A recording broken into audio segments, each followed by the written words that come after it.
Berikutnya, soal tahun 2019 untuk edisi hari kedua bagian 1 nomor 3. Nah, di sini diketahui dua himpunan yaitu himpunan A dan himpunan B. Jadi himpunan A untuk modulus Z pangkat 6 sama dengan 1 dan yang B modulus Z pangkat 9 sama dengan 1. Nah, banyak anggota dari penyelesaian dua himpunan ini kita gabung jadi satu, ada sebanyak berapa gitu. Nah, di sini kita cek dari dua himpunan ini dia ada kesamaan. Bentuknya sama-sama modulus Z pangkat sama dengan 1. Jadi di sini kita tinjau dulu, oh ternyata modulus Z itu kan panjang dari bilangan kompleks, sehingga besarannya selalu real yang tak negatif, karena dia dihasilkan dari akar X kuadrat plus Y kuadrat. Nah, berarti kalau dia real tak negatif, kalau dipangkatkan berapapun, hasilnya pasti akan lebih dari 0, gitu kan? Nah, dari hasil yang sebanyak itu, di sini hanya ditanya untuk yang hasilnya 1. Jadi, kalau misal modulus Z pangkat N yang menghasilkan 1, ya sudah bisa dipastikan kalau modulus Z-nya juga pasti 1, gitu kan? Untuk semua bilangan N, bilangan bulat N, di mana N-nya nggak boleh 0.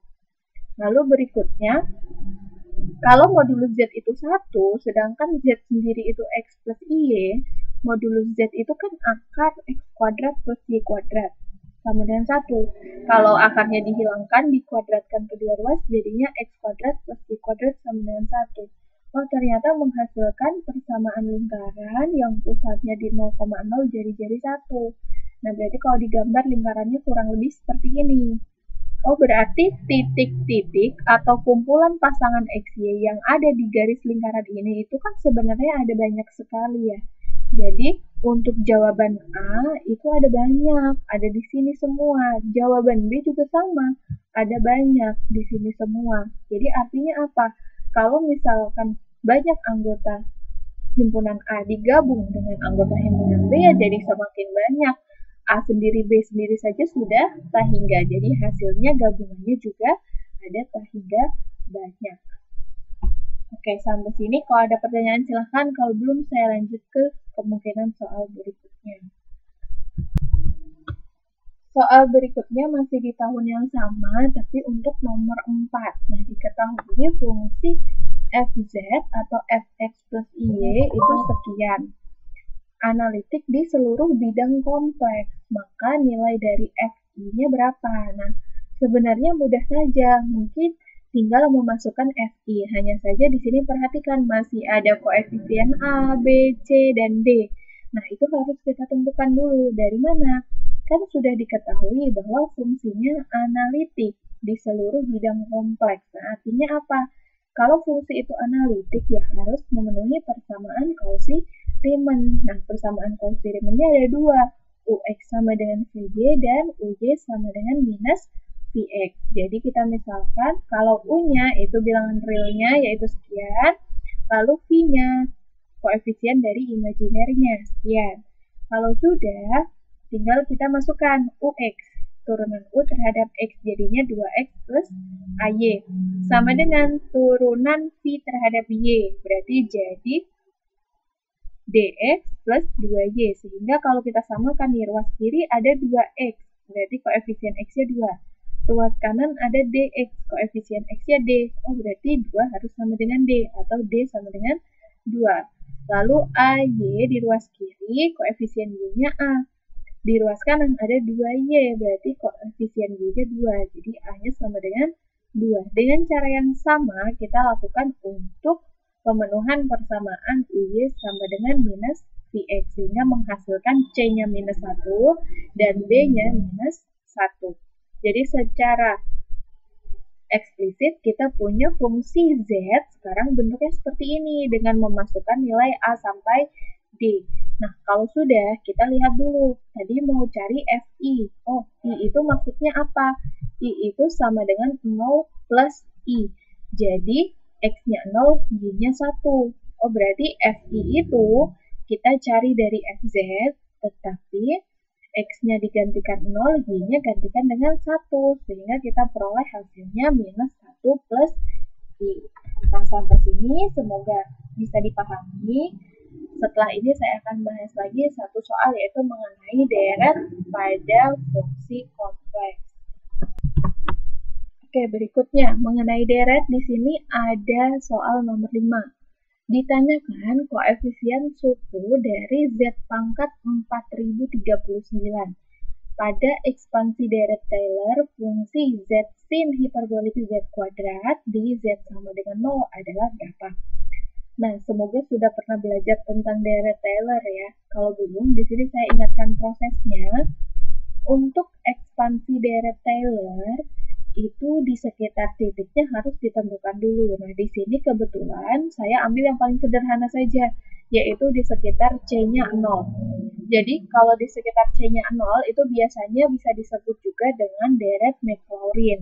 Nah, fungsi yang kita cari, fungsi yang bentuk sederhana saja dulu ya. Berarti di sini butuh bentuk sin hiperbolik Z, gitu aja dulu. Jadi, untuk sin hiperbolik Z, itu kita cari pola turunannya di sekitar titik yang kita inginkan. Karena di sini mintanya di sekitar 0, sehingga kita cari turunannya di sekitar 0. Jadi G fungsi awalnya, G misalkan, sin hiperbolik Z itu bentuknya adalah 1/2 dikali E pangkat Z minus E pangkat min Z. Berarti kalau dievaluasi di Z sama dengan 0, berarti masukkan saja Z-nya 0. Jadinya 0 ya. Karena di sini 1 kurang 1.